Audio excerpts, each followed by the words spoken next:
Hello family, सबसे पहले आप सभी को मेरा प्यार भरा नमस्ते। स्वागत है हमारे चैनल पे। होप आप लोग अच्छे होंगे और हम लोग भी अच्छे हैं। तो आज मेरे किचन में बनने जा रही है लौकी की और चुकंदर की बहुत ही टेस्टी मिठाई, जो मेरे बच्चे अक्सर डिमांड करते हैं कि मम्मी ये मिठाई बनाइए। बहुत ही जल्दी बन जाती है, बहुत टेस्टी बनती है और यकीन मानिए चुकंदर और लौकी आपके बच्चे अब खाना शुरू कर देंगे अगर ये मिठाई बनाएंगे तो चलिए मैं कैसे ये मिठाई बनाती हूँ, पूरा प्रोसेस देखने के लिए वीडियो के लास्ट तक बने रहना होगा। तो चलिए टाइम ना गवाते हुए हम लोग ये रेसिपी बनाना स्टार्ट करते हैं। तो चलिए सबसे पहले बीटरूट की हम लोग बर्फ़ी बनाते हैं। तो यहाँ पे मैं 2 बड़े बड़े बीटरूट ली हूँ। अगर मेज़रमेंट की बात करें तो लगभग यहाँ पे 250 से 300 ग्राम ये बीटरूट होगी। उसे मैंने अच्छे से धो लिया, छील लिया और छोटे छोटे टुकड़ों में कट करके मैं मिक्सी जार में डाल दी। अब यहाँ पे इसे बारीक नहीं पीसना है, बल्कि इसे थोड़ा थोड़ा मिक्सी जार को चलाना है, बंद करना है, चलाना है, बंद करना है। तो इस तरह से इसका एक दरदरा पेस्ट, दानेदार पेस्ट बन जाएगा।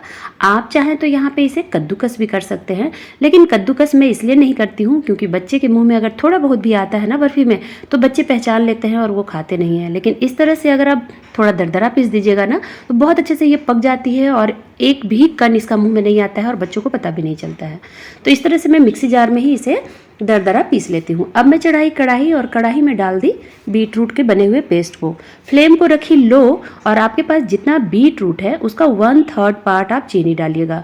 अगर मान लीजिए 1 कटोरी बीटरूट है तो उसका 1/3 पार्ट आपको चीनी डालना है। मतलब 3 कटोरी बीटरूट की अगर मान लीजिए पल्प रहा तो उसमें 1 कटोरी चीनी, ये रेशियो आपको रखना है।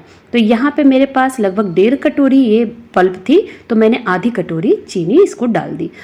लो फ्लेम पे ही इसे लगभग 3-4 मिनट तक पकानी है। तो जैसे जैसे चीनी जो है ना वो पिघलेगी तो थोड़ी थोड़ी ये पतली होते जाएगी, क्योंकि बीटरूट का जो पानी है ना वो भी निकलता जाएगा और चीनी उसमें घुलता जाएगा। तो अब यहाँ पे फ्लेम को मीडियम कर दीजिए और इसे चलाते रहिए। तब तक इधर आप एक थाली तैयार कर लीजिए बर्फ़ी जमाने के लिए। तो थाली में थोड़ा सा मैं घी डाली और घी को अच्छे से पूरे में स्प्रेड कर ली, क्योंकि बर्फ़ी जो है ना आसानी से निकल जाए उसमें। अब मैं इसे फिर से चलाना स्टार्ट की तो देखिए अब ये धीरे धीरे पानी जो है इसका सूख गया है और ये थोड़ा सा फ्लपी हो गया है, क्योंकि चीनी जो है वो अब पकना स्टार्ट होने लगा है। तो यहीं पे मैं 1 कटोरी घर का बना हुआ खोया डाल रही हूँ। आप खोया अपने अनुसार कम या ज़्यादा भी कर सकते हैं।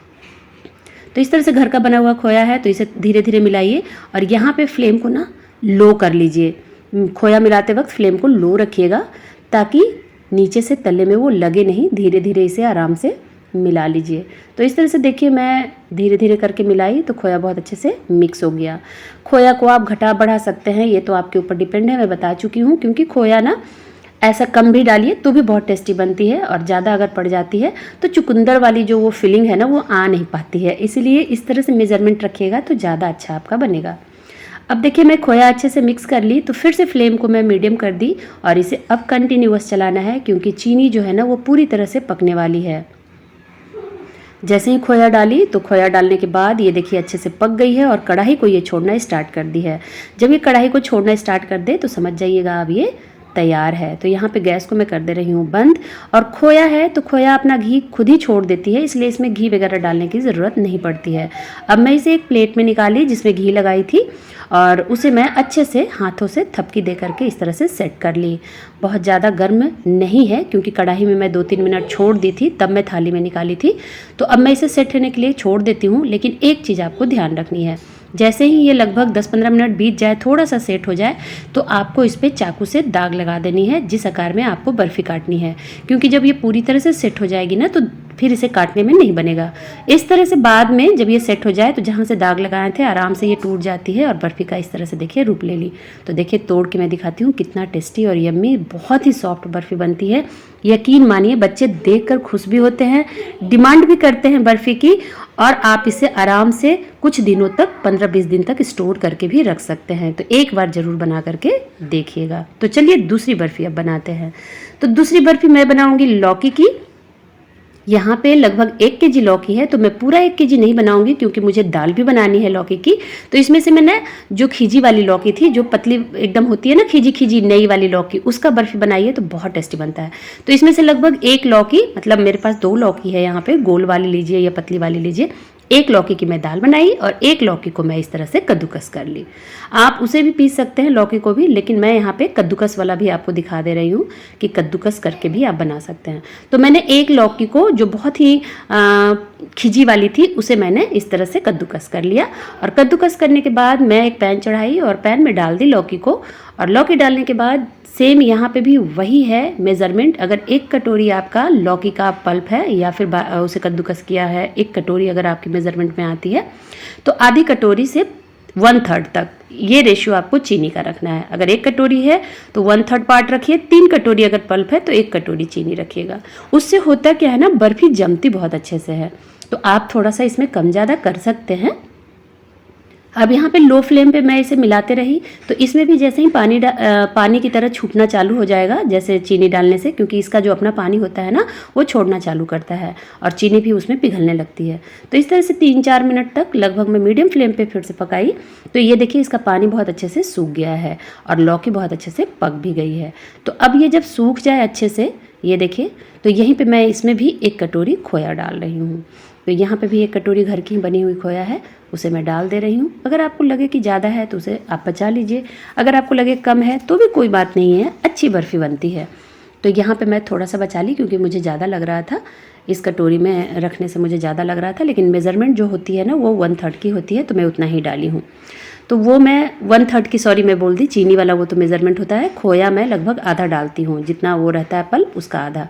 तो उस तरह से डाल करके मैं इसे भी मीडियम फ्लेम पे मिलाते रही और बहुत अच्छे से ये मिलने के बाद 2-3 मिनट में ही किनारों से जो खोए का घी होता है वो छोड़ना स्टार्ट कर देता है, क्योंकि खोया तो ऑलरेडी पका हुआ है। जैसे ही डालिएगा तो बस मिक्स होकर के 2-3 मिनट में ही ये कढ़ाई छोड़ना स्टार्ट हो जाती है। तो इसमें भी घी डालने की ज़रूरत नहीं है क्योंकि अपना घी खोए का ऑलरेडी है, घर का बना हुआ है। तो अब मैं यहाँ पे एक ट्रे ली हूँ और गैस को मैं बंद कर दी हूँ यहाँ पे। जब तक वो ठंडा हो रहा है तब तक मैं यहाँ पे ट्रे ली हूँ और ट्रे में इस तरह से थोड़ा सा घी लगा दी हूँ, आप चाहें तो थाली में भी लीजिए। और इस पेस्ट को, लौकी वाले पेस्ट को मैं डाल दे रही हूँ। कोई भी यहाँ पे कलर यूज करने की ज़रूरत नहीं है। अगर आपको ग्रीन कलर चाहिए एकदम से लौकी की तरह तो आप डाल सकते हैं, लेकिन बच्चों को खिलाना है तो मैं तो यही कहती हूँ कि आप कलर वगैरह नहीं यूज कीजिए, विदाउट कलर बनाइए, बहुत अच्छा टेस्ट लगता है। कलर तो सिर्फ दिखाने के लिए होता है, तो घर में बना रहे हैं तो क्या ज़रूरत है आर्टिफिशियल कलर डालने की। तो इस तरह से मैं अपने हाथों से इसे सेट कर दी, क्योंकि कढ़ाई में 2-3 मिनट में थोड़ा सा ये छूने लायक हो गया था। और इसे भी थोड़ा सा दाग लगा लीजिए, क्योंकि बहुत ठंडे होने पे ये जम जाती है तो फिर कट अच्छे से नहीं लग पाती है। तो इस तरह से कट लगा करके इसे मैं फिर से छोड़ दूंगी और इसकी बर्फ़ी जो है वो अभी मैं निकाल के दिखाऊंगी, लगभग आधा घंटा जब बीत जाएगा। तो अपने मनपसंद आकार में कोई भी डायमंड शेप में या स्क्वायर शेप में इसकी बर्फ़ी की कटिंग कर सकते हैं। तो ये देखिए मैं आपको निकाल के दिखा रही हूँ, कितनी ईजिली ये निकल जा रहा है और देखिए कितना यम्मी लग रहा है देख करके और बहुत ही अच्छा लगता है। इसे भी आराम से 15-20 दिन तक स्टोर करके आप रख सकते हैं, ये ख़राब नहीं होता है और बहुत ही ये सूखा सूखा भी रहता है और बच्चे बहुत डिमांड करते हैं। तो बस मिठाई खानी है तो घर की मिठाई खाइए ना, बाहर की क्यों खानी, वो भी लौकी की, बीटरूट की। तो इस तरह से इस दोनों मिठाई को बना करके देखिए, यकीन मानिए मैं आपको 100% गारंटी देती हूँ, बच्चे इसका अक्सर डिमांड करेंगे और वो बार बार बनाने की जिद भी करेंगे। ये मिठाई एक बार बना करके देखिए, बहुत ही टेस्टी लगेगी। आपके घर में बीटरूट और लौकी बच्चे खाना बहुत चाव से शुरू कर देंगे और ये हम लोग सभी लोग जानते हैं कि हम लोग के लिए कितना फ़ायदेमंद होता है। तो घर की मिठाई भी हो जाएगी और अच्छी चीज़ों की मिठाई हो जाएगी। तो इसे बनाइए और मुझे ज़रूर कमेंट कीजिए कि आपको ये कैसा लगा, आपके बच्चों को पसंद आ रहा है कि नहीं। तो इस तरह से आज वीडियो को मैं यहीं पे ख़त्म करती हूँ। मिलती हूँ मैं नेक्स्ट वीडियो में। टिल देन खुश रहिए, मस्त रहिए और व्यस्त रहिए। Bye bye.